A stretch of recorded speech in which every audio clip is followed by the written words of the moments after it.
రూపాలు వేరంతే. ఇప్పుడు నేను ఒక రాయిలో చూస్తే మీరు ఒక సిలువలో చూస్తారేమో. సిలువలో దేవుణ్ణి మేము ఎన్నడూ చూడమండి.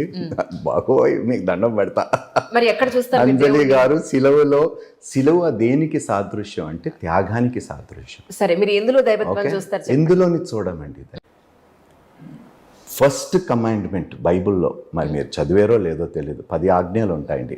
That is the moral standard, right? అది జూస్కి కావచ్చు, క్రిస్టియన్స్ కావచ్చు, అది ఇస్లాం రిలీజియన్లోనే కావచ్చు, right?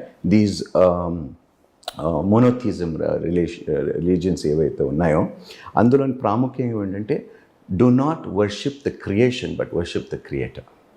Right. So that is the standard moral standard అనమాట. సో అందుకనే you shall have no graven images. ఎలాంటి శిల్పాలు కూడా, ఎలాంటి విగ్రహాలు కూడా ఉండకూడదు. ఎందుకంటే దేవుణ్ణి చూసినది ఎవరు?